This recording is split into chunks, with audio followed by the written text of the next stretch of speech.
So we're going to talk about marketing today. And like I said, I hope that you will learn a thing or two, or at least get a refresher on what marketing is, what it can do for your business. And specifically, what I'm going to focus on today is a very kind of basic kind of marketing. So a fiscally conservative, do-it-yourself, strategic, goal-oriented marketing. Um, I did a presentation actually with our internal team yesterday talking about branding, what branding is, what a personal brand is. And I'm kind of going to focus on that today, right? Marketing is not just a logo on the side of your building. It's an element of it. And marketing is not just a business card, but that's also an element of it. So, well, the tips I'm going to share, the ideas that I'm going to share are really going to be things that I believe anybody on this webinar can take back to their business and put into action. So this might be a little confusing. Some of you might know what these acronyms stand for, and some of you are like, why did I join this webinar? This is going to be over my head. I guarantee by the end of this, you will know what these mean and what they mean for your business as well. So if you're confused right now, I really hope that you won't be by the end. I'm going to do my best. So let's talk about what these things mean. USP. These are some marketing buzzwords, right? If you work with a marketing agency, you might have heard something like this: unique selling points. So what is a unique selling point? It's basically, what are you known for? What is your business known for? I put a picture of a cool kitchen here. Looks really nice. Might be something that a Stiles customer even designed and built. Really think about that. What are you known for? What is your business known for? And it doesn't necessarily mean what products do you make. It might be, oh, we're known for quick turnaround times. We're very responsive. It could be a number of different things. But that's one of the core elements to consider before you really dive too deeply into marketing, or if you're kind of evaluating what your marketing is. Think about what your business is known for. So the next one, CTA, call to action. So a call to action really talks about, what is your desired income, or not desired income. What is your desired income? Probably very high, like everybody's. No, what is your desired outcome when it comes to your marketing? I put a picture of someone signing a contract in the back, right? Your desired outcome, what do you want people to do when they see an advertisement? There's a lot of talk about the marketing funnel, right? At the end of the funnel, for most companies and organizations, that is a sale. But there's a lot of things that take place along that journey. So when you think about your marketing and advertising, yeah, in the end, you want to make a sale, but there are other steps in that journey. For some companies, that first step might be just awareness. We just want people to know our name. One of those steps might be, oh, we just want some leads that we can nurture over time. So think about that. Think a little bit earlier than the sale. What are some action steps on your selling journey or your buyer's journey?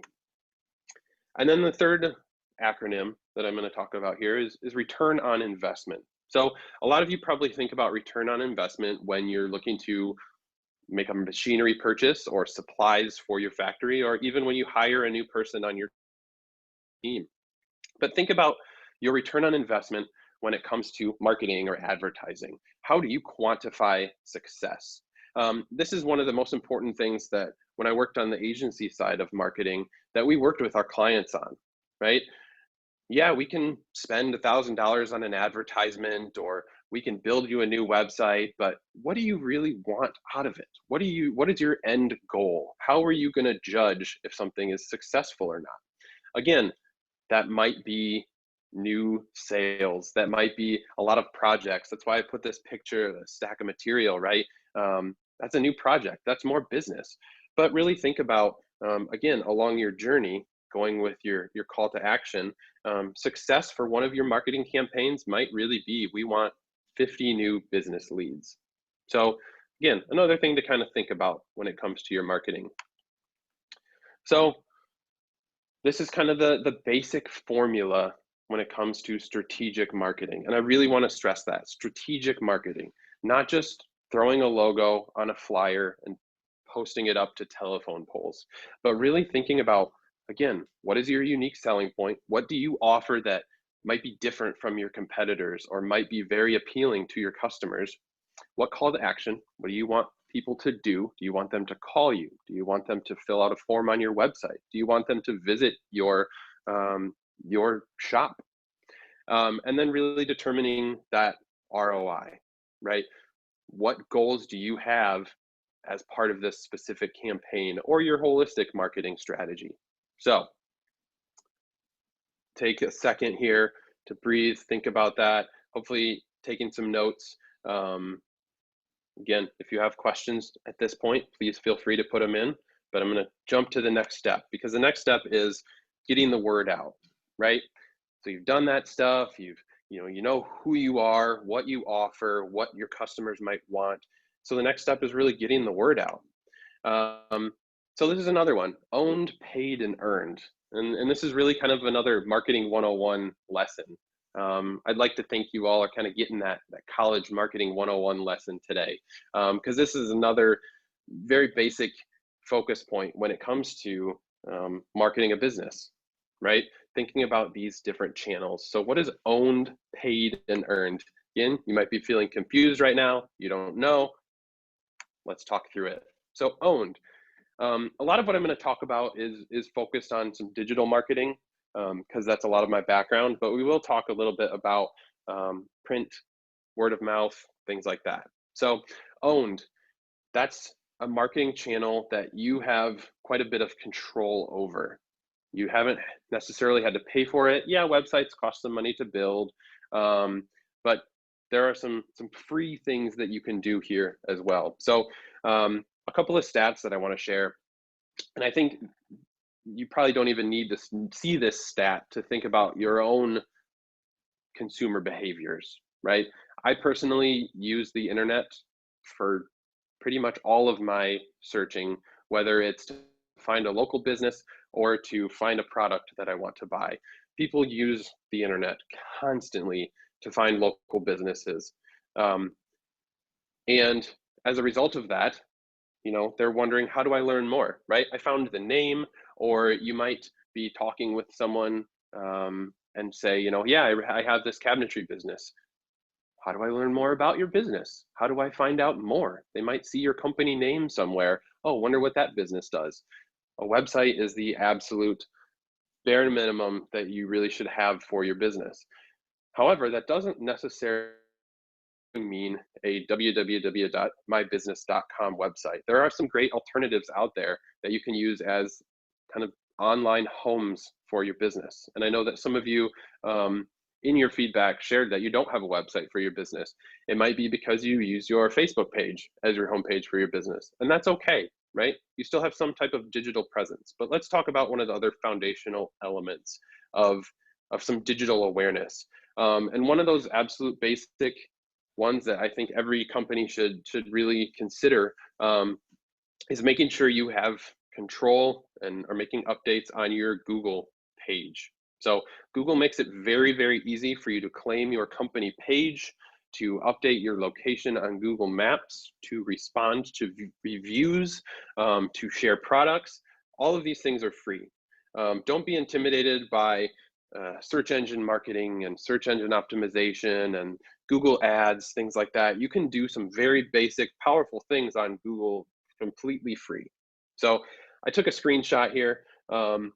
I live here in Grand Rapids, Michigan, and just searched custom cabinets. And this was the results that came up at the very top of the page. It was maps, right? It was showing the local businesses around me.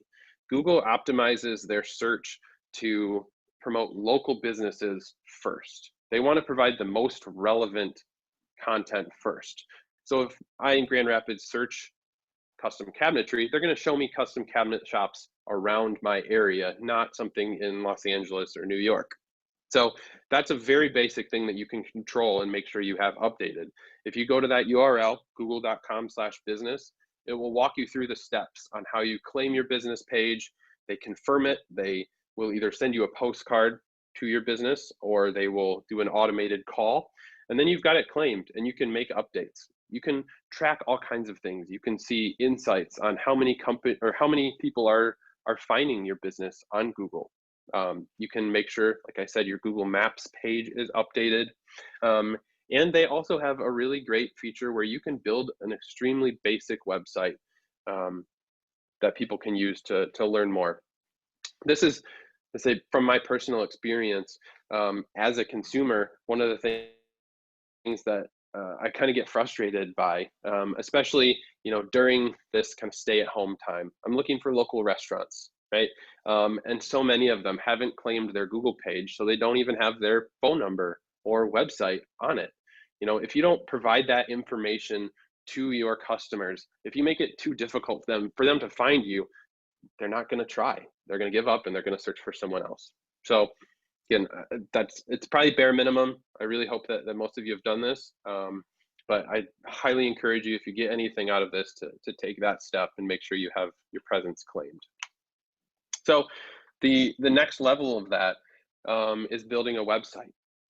So some of you mentioned that you have a marketing person in-house or you work with an agency.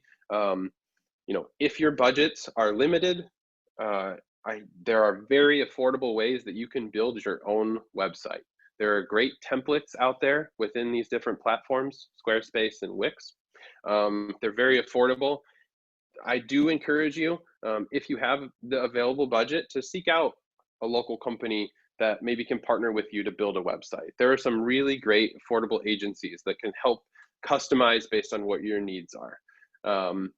And you can, now that you're learning some things about USP and ROI and CTA, kind of have a little bit more power in those conversations and know what questions to ask. So another site that works really well that you probably have purchased stuff with is Shopify. That allows for online e-commerce. So if you're a company that sells products online, Shopify is very easy to set up. It works very well with most sales platforms. So it's another way that you can do that. And these are all, like I said, maybe $10 a month for some of these platforms. So very affordable. And then the third owned digital channel to talk about is social media, right?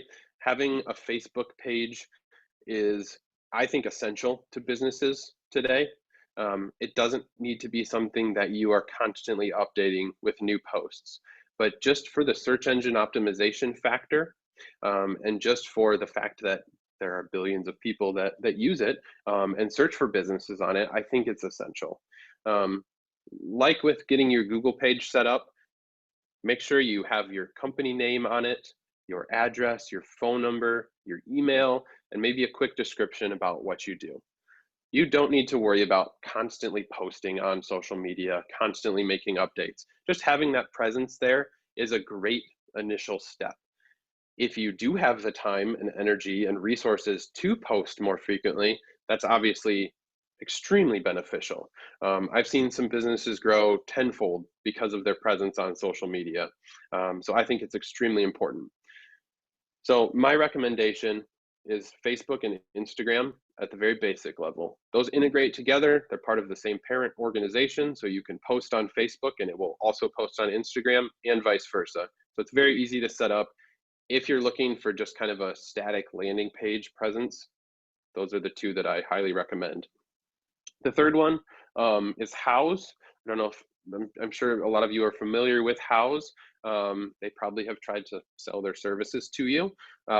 House Pro accounts, there is a free version that I believe provides some really great resources at a base level. Again, just getting your company name up there, your website, your phone number, just having that information available for customers to find you is very important.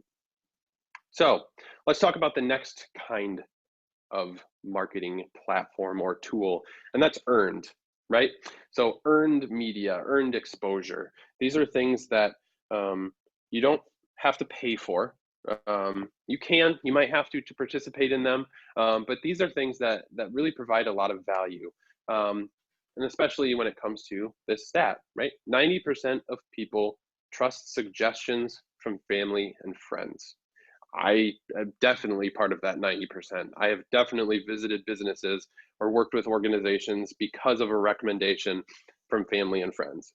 And that doesn't necessarily just mean verbal word of mouth, right?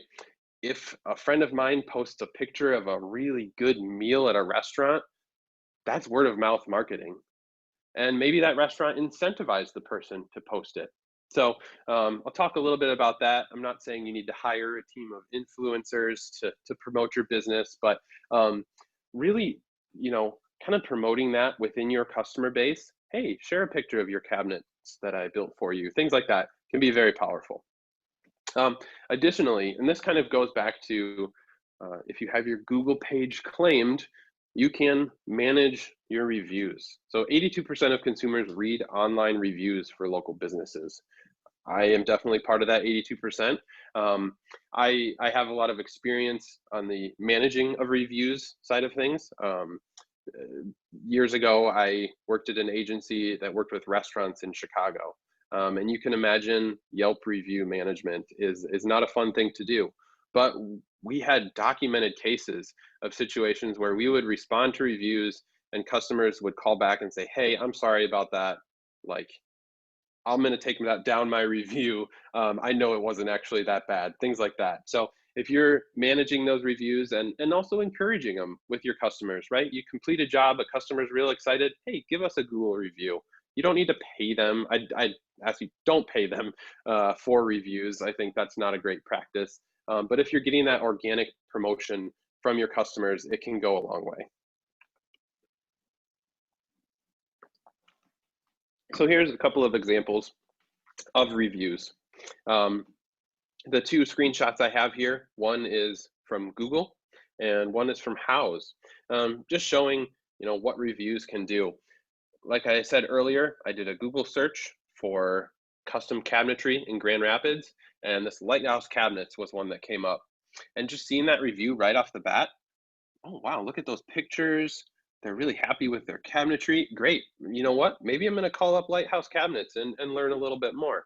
Um, they might have asked this person to post the review. They might not have, but that makes a big difference, right? And that's earned media.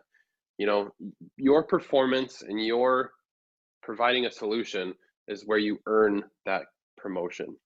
And then the one on the right, these are some reviews from House, just showing an example of how easy it is to respond to reviews. And when you respond, it doesn't always have to be to negative things, right? You get a positive review, respond to that as well. Just say thank you. This isn't something that you have to spend a lot of time on every day. It's something that you can do in 5 minutes on Fridays, depending on your frequency of reviews. Another thing I really want to recommend when it comes to earned media is doing networking, right? Networking within your community as far as where you live and as far as the industry that you're a part of, right? I use the Cabinet Makers Association as an example of an industry association. Some of you might be members of that group. Stiles as an organization partners with them, and we hear some really great stories of the networking that comes out of that. Whether you are a contract furniture maker and someone else in the organization has an opportunity for you, you can also learn some best practices, and you can have a chance to promote your business through that as well. I know CMA holds conferences and things like that. Become a speaker there, and instantly your business has more exposure. So it's a great opportunity to get a little bit more exposure within your specific industry. And then also locally, there's a good chance that there are a young business leaders organization or a small business group within your area. I used United Way as an example because I know they have this Young Leaders Society in a lot of their chapters around the country. And it's not a direct marketing thing, you're right? You think, what is United Way going to grow? It's a chance for you to give back to your community, right? Actually doing some volunteering, which is a great thing for everybody to do. But it's also a chance to network with fellow leaders in your community, right? These people theoretically could be your customers, but they can also be friends and family of potential customers, right? Oh yeah, this Joe in my young leaders group, he does some custom cabinetry. Maybe you should check out what he does. Again, just another opportunity to get your business, expand the web of your business. So the third So we went through owned, earned, and then paid.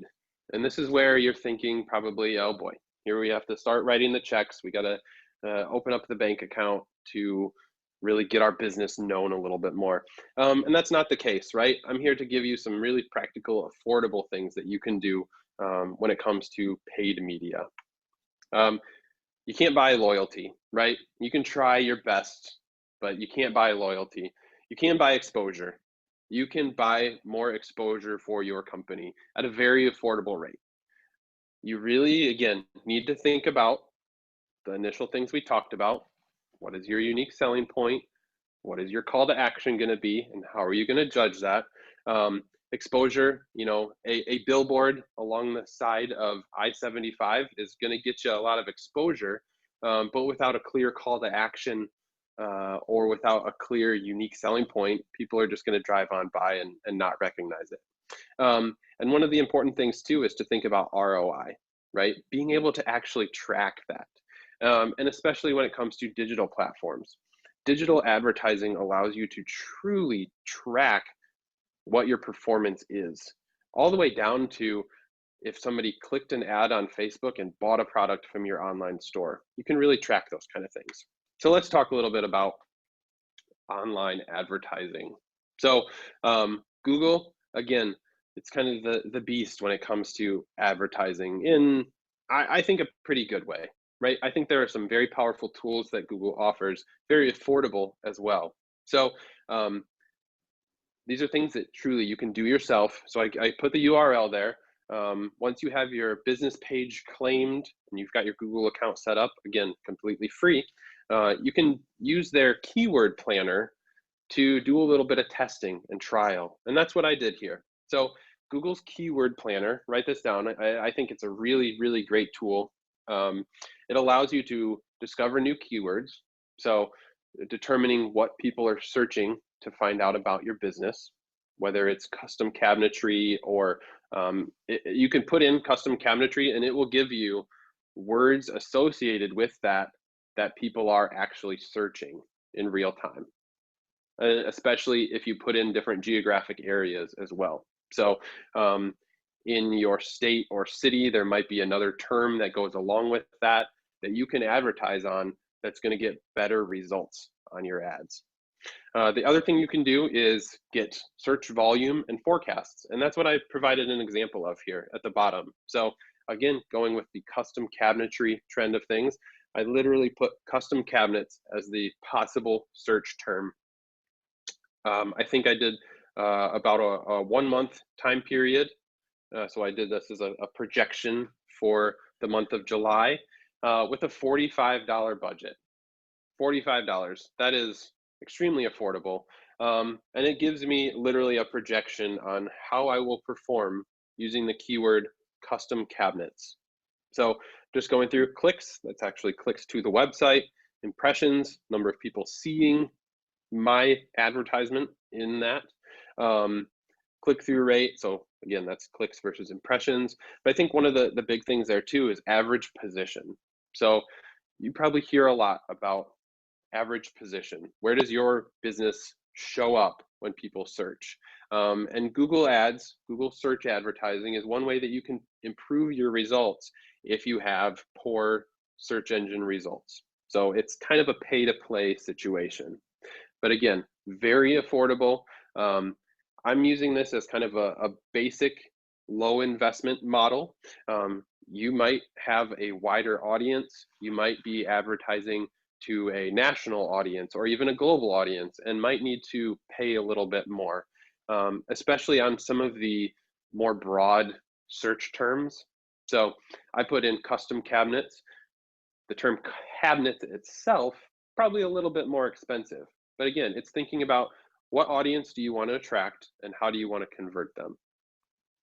The other online advertising platform that I recommend you looking into a little bit is on Facebook, right? So you have your Facebook page set up. You maybe have a couple of pictures of what you've done there. And when you make a post on Facebook, you've probably seen this little blue button that I have here, this boost post button. When you click that, Facebook will say, hey, here, spend $5 and you can reach a couple hundred people. and your potential audience is 6 million people. Because when Facebook first pops that up, there's no targeting that's being used.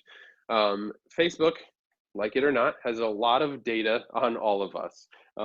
They use databases from credit card spending. They use just all kinds of data, right? And you as a marketer can use that to your benefit. The data is all anonymous. There's no names attached to it. There's no emails attached to it.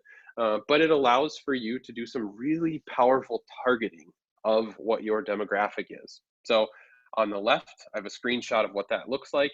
This is not something that is exclusive to any special business.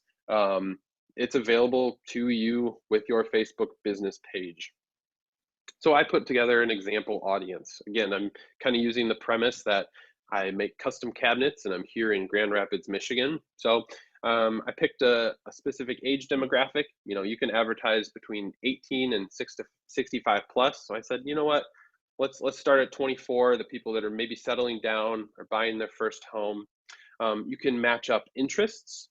So people that are interested in home improvement, gardening, or furniture. Again, this data is aggregated from Facebook pixels and things like that. Completely anonymous, completely behind the scenes. You can also target based on things like household income, right? If you know your customer database, know your audience, is going to be a higher level, right? Your cabinets are pretty expensive, your kitchens are pretty expensive. You can target that top 10% household income within that area. Let's say you want to target people who have maybe just moved into a new house or have a new job or got newly engaged. They're ready to make some life change, ready to make some home improvements. You can target that as well. And so what Facebook allows you to do is kind of build out your ideal customer database, right? Again, you understand who your past customers are or who your future desired customers are, and you can target them and get so much better results out of your advertising dollars. You could throw $50 at an audience of 30 million people, and who knows where those people are going to be or whether they're interested. But if you put $50 towards your very specific, customized, detailed, targeted audience, you can get some really strong engagements with people that are most likely to be your customers. So again, this is something you can test out completely for free. You don't have to commit to buy without, unless you actually click launch ad. But I recommend using this to kind of check out what targeting you can do, what interests people have, things like that. It's a really great tool. And then we can't forget about traditional community paid advertising and sponsorship. So these are kind of the basics of local advertising and local awareness. I picked a couple of examples that I found on Google. The pancake breakfast, right? I love pancake breakfasts personally. I can't imagine how awesome this pancake breakfast in Iowa would be. Really want to go there right now, but anyways. And then the Little League fence, right? We've all been to a baseball game or watched a baseball game and seen the fence covered with advertisements. Two good examples of marketing, but not necessarily strategic marketing or getting the best out of what you want to do. So when you look at the pancake breakfast, that might actually align really well with your business. When you make those decisions on what you want to sponsor or what you want to get involved in, think about who the audience is going to be for that event. Think about what you might get out of it, and make your decisions that way, right? Same thing goes with a Little League sponsorship, right? If we look at that Sports Authority ad there, it's a well-known brand, right?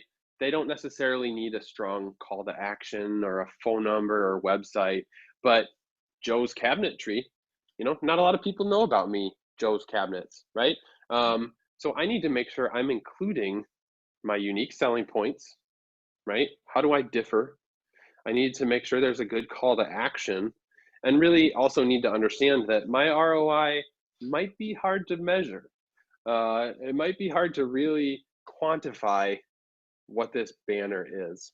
So I think making it very clear who you are, what you do, and a good call to action is important when it comes to all kinds of sponsorships like this, unless your goal really is just awareness and community involvement, right? So again, think about call to action, unique selling points, and ROI when it comes to any of these marketing activities. So that's kind of a run through of owned, paid, and earned media. Hopefully you all are still with me, still getting some new information out of this. One of the big things people think about and try to stress is a perfect mix between owned, paid, and earned. And that's not always right or achievable for organizations. You might have a $0 advertising budget, and that's understandable. But think about how you can use some of the earned media to make up for that. Making sure your website is correctly updated is an important part of that. So don't stress if you don't know how to really build that perfect mix because it's not always right. For some organizations, it is, but some skew way more towards paid, some skew way more towards earned. You really have to kind of find what is going to work best for what your objectives are. So here's why. Again, kind of reiterating that. What is your desired outcome with advertising or with marketing beyond the basics, right? Even if you don't have an objective or goal, the basics are making sure you have your website up, making sure you have your Google page claimed, and making sure that you have some social media presence. But if you're really thinking about an objective that you want to accomplish, start to blend these things, right? Start to blend together. Well, here, let's use an example. I put together an example. So here's the example. I'll give you all a chance to read this. And this is just kind of pulled out of my head the other day as an example situation. Hopefully it'll resonate with all of you. If not, think a little bit about your own business and maybe put your own business in this example. So we're going to say this company, they expanded their capabilities. They bought a new CNC machine, or they hired a couple of new staff members, or they've merged with another company, right? They've made an improvement. They have more capabilities and they're working a lot faster. Okay, cool.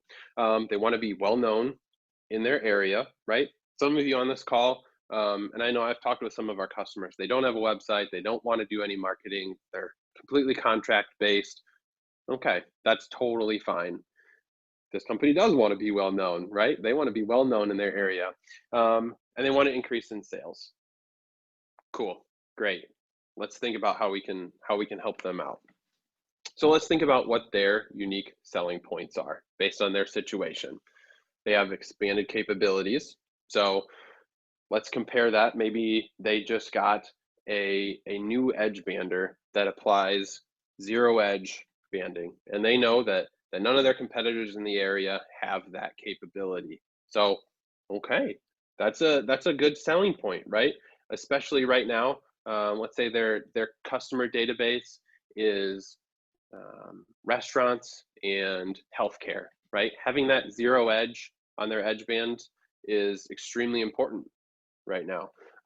So that might be one of their strong selling points. Another element, they have fast turnaround, which that's great with the decreased lead times. And they also offer custom cabinetry. Awesome. That's definitely a unique selling point. So let's see, what would their call to action be? So receive a quote today. They've determined that they might not get 100% sales when they provide quotes, but they're really fast at turning around quotes, and they know that their competitors usually take a week or two to do that. They know that once they provide a quote, there's a high percentage of customers that will eventually convert, and it's just a great, people want the fast thing. So they're like, you know what, that's going to be the call to action. And kind of to that point, their return on investment, how they're going to judge it, new leads. And you can even say 50 new leads. you can set that specific goal to work towards, setting a specific objective. So I'm going to ask you, we're going to do another poll on what channels should they use to get the word out, right? Their custom cabinetry, they've got expanded capabilities. Let's launch this poll. I want to get your feedback. It's multiple choice, no wrong answers. Um, but just kind of curious on what you think they should do to get the word out.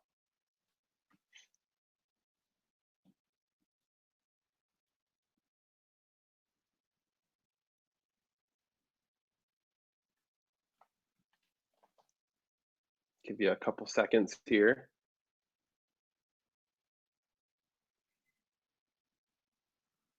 All right, let's show these results.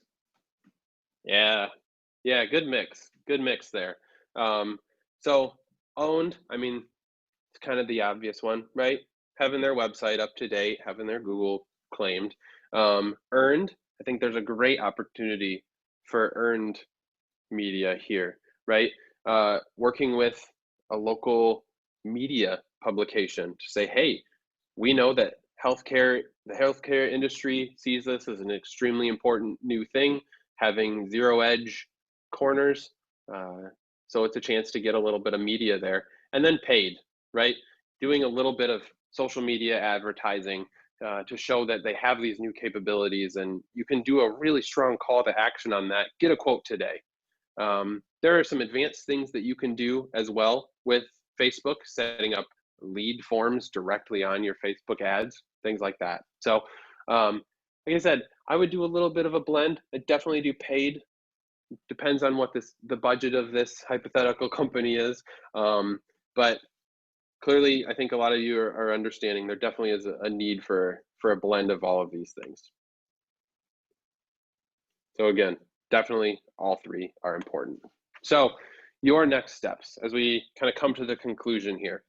What do you do moving forward? How do you take this and apply it to your business?